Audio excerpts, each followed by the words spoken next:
मैं आपको बताऊं कि कासिम और सुलेमान को मैंने तो ऐलान कर रखा है कि जिस दिन वो आएंगे इस्लामाबाद एयरपोर्ट पे उतरे, मैं फर्स्ट क्लास पिज्जा उनको भेजूंगा, खाना भेजूंगा, वेलकम करूंगा, वो जहां मर्जी जाए। लेकिन मुझे उम्मीद है कि वो 26 नवंबर वाली गंदी सियासत का हिस्सा नहीं बने। इख्तियार भाई साहब, क्या समझ आ रही है आपको कि अभी जो मामला, पहले तो मैं सेनेट वाली साइड पर आती हूँ, KPK वाली साइड पर आती हूँ क्योंकि आपका वहाँ से ताल्लुक भी है।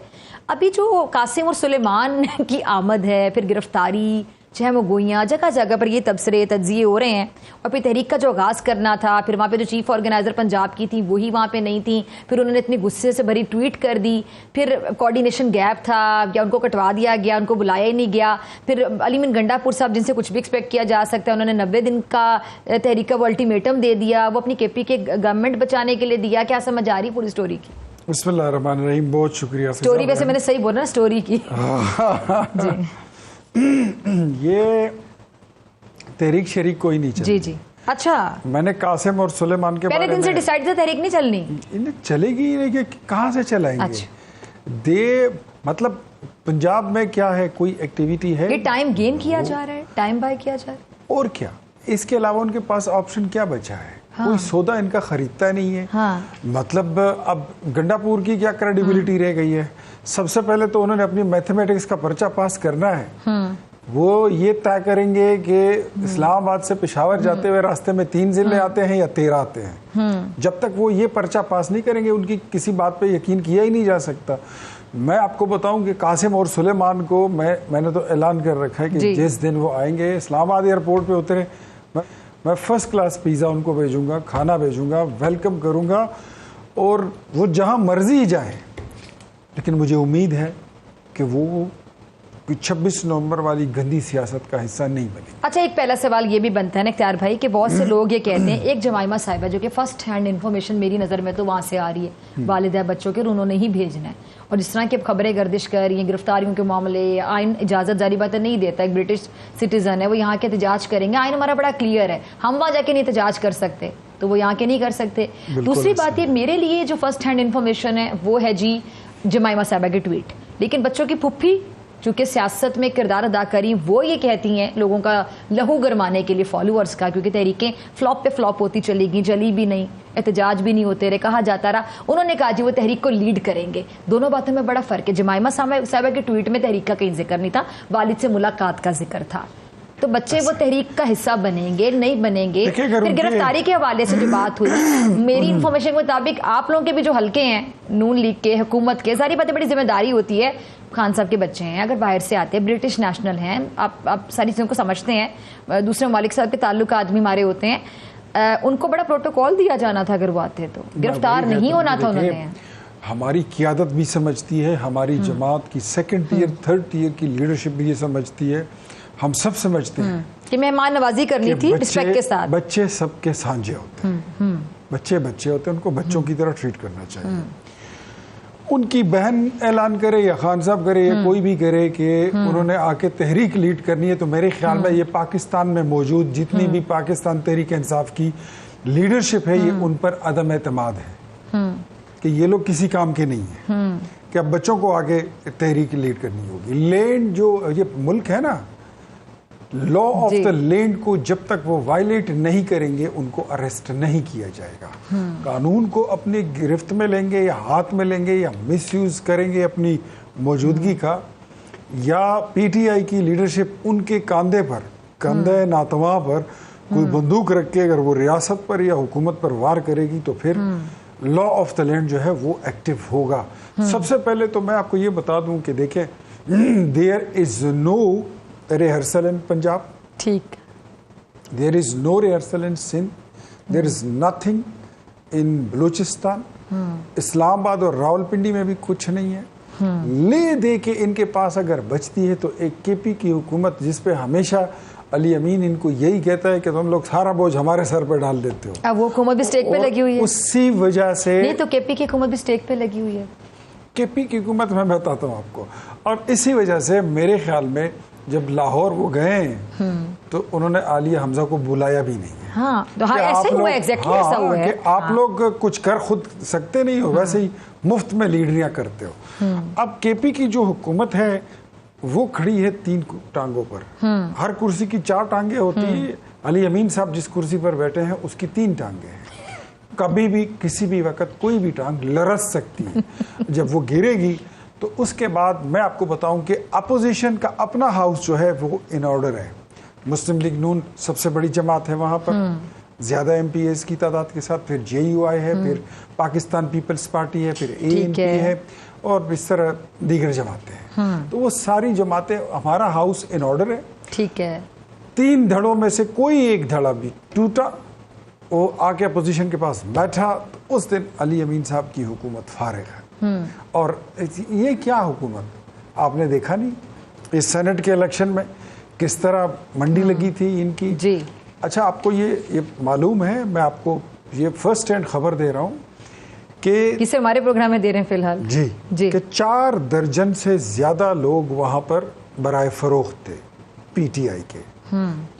ये मंडियां तो सर हमेशा लगती हैं, हॉर्स ट्रेडिंग हमारे यहाँ। इतना बल्क में कभी मैंने सौदा नहीं देखा था। अच्छा, इस दफा बल्क ज्यादा था। 50 से ज्यादा members they were for sale और रेट भी ज्यादा था। हाँ, रेट भी रेट इस दफा ज्यादा था मंडी में। शुरू में बड़ा कुछ कम दिनों के लिए 5 करोड़ का लगा और फिर देखते ही देखते जो था चंद घंटों में 15 करोड़ तक पहुंच गया एक वोट के लिए। अच्छा, मैं आपको मजे की बात बताऊं कि जो लोग फॉर सेल थे उनके बायर्स भी उन्हीं के जमात के लोग हैं। That's interesting. मतलब खरीद और फरोख्त एक ही जमात में हो रही थी। ये जो अलायंस बना है ना वहां ये पर, बड़ी बात कर रहे हैं आप। इसमें हमने पीटीआई पे समझ लिया कि उन पे पर्दा डाल दिया, उनके पर्दे रह गए, अदरवाइज उनकी सारी जमात बिक जानी थी। हमारे प्रोग्राम का नाम है दर पर्दा। हाँ अब दर पर्दा जो हकायक है उससे पर्दा उठा रहे हैं। दर पर्दा जो हकीकत थी वो ये थी कि ये उनको सूट करता था, अदरवाइज उनके सारे। कोई नाम अगर हम जानना चाहें वर्ड्स में बता दें, लोगों के आईक्यू का इम्तिहान ले लेते हैं। अक्सर नहीं होता कि जरा ये फिल इन द ब्लैंक्स। इख्तियार वली खान साहब अगर नाम है तो ..... नाम कंप्लीट करें। तो कोई नाम बता दें जरा, अवाम को जरा कोई एक्टिविटी मिल जाए कि कोई नामों के आप कोड वर्ड्स बता दें। एक धड़ा है जो जो फॉर सेल है, उनका पूछ रही हूँ। हाँ, मैं वही बता रहा हूँ। वो तकरीबन हर डिवीजन से है ना। अच्छा, एक धड़ा जो है वो तकरीबन एक बंदे की बात करें, धड़े की बात करें? मैं धड़े की बात कर रहा हूँ। ठीक है, आप अभी पर्सनालिटीज पे नहीं आ रहे एक-एक करके। ठीक है, मैं धड़े की बात कर रहा हूँ। इसमें मर्दान डिवीजन के लोग शामिल हैं, इसमें मलकन डिवीजन के लोग शामिल हैं, इसमें कोहाट डिवीजन के लोग शामिल हैं, इसमें पेशावर डिवीजन के लोग शामिल हैं, इसमें हजारा डिवीजन के लोग भी शामिल हैं। ये तो अब गेस करना थोड़ा मुश्किल नहीं हो जाएगा? एक नाम वैसे मेरे जहन में आ रहा है। ना करेंगे बस, वैसे एक नाम मेरे जहन में आ रहा है। अच्छा, चले अब ये सेनेट का इलेक्शन हो जाने दे, थोड़ी बातें फिर इलेक्शन के बाद कर लेंगे। ठीक है, अभी भी लेकिन आपने कोई हिंट क्लियर नहीं दिया। मेरे ख्याल में ये काफी है कि फॉर सेल जो लोग थे। फॉर सेल बहुत मतलब 52 लोग बड़ी चीज है। फर्स्ट अल्फाबेट्स बता दें सर। W। यप। ठीक है। A। ठीक है। ये फॉर सेल हैं जो इनके आप फर्स्ट अल्फाबेट्स बता रहे, W, A एंड D। और एक लिख ले, अफरीदी। अफरीदी तो बड़ा क्लियर कह दिया। फिर बहुत सारे हैं ना, तो और भी बहुत सारे काफी सारे लोग हैं जो देवर रेडी, मतलब। और जो बोली लगा रहे हैं उनके अल्फाबेट्स भी बता दें। M। अच्छा। कोड वर्ड्स में बातें हो रही हैं। ठीक है। बहुत सारे लोग थे। अब गेस करना मुश्किल नहीं है मेरे ख्याल से। हाँ, मेरे ख्याल में गेस करना मुश्किल नहीं है। वो बायर्स भी यहाँ से थे पीटीआई से और सेलर्स भी वहाँ से। ठीक। अरे सर, मेरे ख्याल में हमारे इत्तेहाद ने इनको बचा लिया है। ठीक है, इनकी इज्जतें रख ली है। ठीक है, लेकिन आप लोगों ने इनकी इज्जतें क्यों रख ली? तो आपके मुखालिफिन है, इसमें आप लोगों का क्या फायदा है? हमारा फायदा ये है कि हम हर बार, हमारी ये कोशिश होती है कि ये जो खरीद और फरोख्त होती है, ये अस्तबल होता है, ये बंद हो जाए।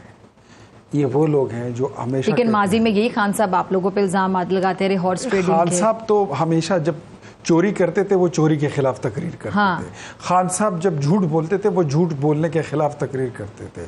खान साहब जब कोई एस्टेब्लिशमेंट के अगेंस्ट काम करते हैं तो वो एस्टेब्लिशमेंट के हक में स्टेटमेंट देते हैं। उनका तो ये डबल स्टैंडर्ड हमेशा से चलता रहा। क्या आप भूल गई हैं when PK was the chief minister, उस वक्त परवेज खटक साहब, हाँ, तकरीबन 1.5 दर्जन लोगों में ऐसी गड्डियां जो थी वो तकसीम की गई थी। और उसकी वीडियो बनी थी, वो लीक हो गई थी। तो अगर सीएम हाउस में वहां पर उस वक्त ये प्रैक्टिस की जा रही थी, तो व्हाट डू यू थिंक कि अभी वहां पर अब तो बड़े नाराज है, बड़े नालायक, बड़े मायूस हैं। व्हाट डू यू थिंक अभी वहां पर कोई फरिश्ते बैठे अच्छा, अब तो बड़े मायूस हैं। पीके साहब का जरा कुछ सुना दे, बड़े मायूस हैं इस टाइम पे। वो नहीं, वो आपका मुझे एक बयान याद आ गया, आपने बड़ा फनी सा एक बयान दिया था उनके बारे में। अच्छा जी, कौन सा वाला? उनकी सेहत से रिलेटेड दिया था जी। हाँ, वो गालिबन ऐसा ही था। अच्छा, छोड़ दें। तो फिर महमूद खान की असेंबली में वोट तोड़ने के हवाले से शायद था, आपने कहा कि वो तो शायद कुछ नहीं तोड़ सकते, तो वो वोट बादाम नहीं तोड़ सकते, बादाम नहीं तो तोड़ सकते। एग्जैक्टली, असेंबली तोड़ने के हवाले से था। एग्जैक्टली, हॉर्स ट्रेडिंग के हवाले से नहीं था। जी, आज मैं प्रेस कॉन्फ्रेंस की है इस करप्शन के हवाले से। ये वो लोग हैं जो इन नारों के साथ आए थे कि हमने करप्शन खत्म करनी है, हमने इस मुल्क में साफ चली और शफाफ पर चली और पता नहीं दो नहीं एक पाकिस्तान और फलान ढिमकान। एक जिला, जस्ट मैं एक जिले की बात कर रहा हूँ, 200 अरब रुपया एक जिले से जाली चेकों से निकाला गया है। पब्लिक अकाउंट G10113 जाली चेकों से। तो व्हाट डू यू थिंक, इसमें सिर्फ डिस्ट्रिक्ट अकाउंट ऑफिसर शामिल है, इसमें सिर्फ डीसी शामिल होगा? ये करप्शन के हवाले से तो बातें ये जो केपीके के गवर्नर हैं उन्होंने भी बड़ी कहानियां सुनाई हैं प्रोग्राम्स में बैठ के। आप फ्रेश जो रिपोर्ट है नेब की, मैं हमेशा अपने जो खैबर पख्तूनख्वा की नेब है, मैं उस पे उसका नाकिद रहा हूँ, लेकिन आज मैंने उनको शाबाश दी है। लेकिन 200 अरब में अभी भी जो रिकवरी हुई है वो इतनी नहीं है, वो 20-25 अरब रुपए की हुई है। ठीक है, ये बाकी अरबों खरबों रुपए ये कहाँ जाते हैं?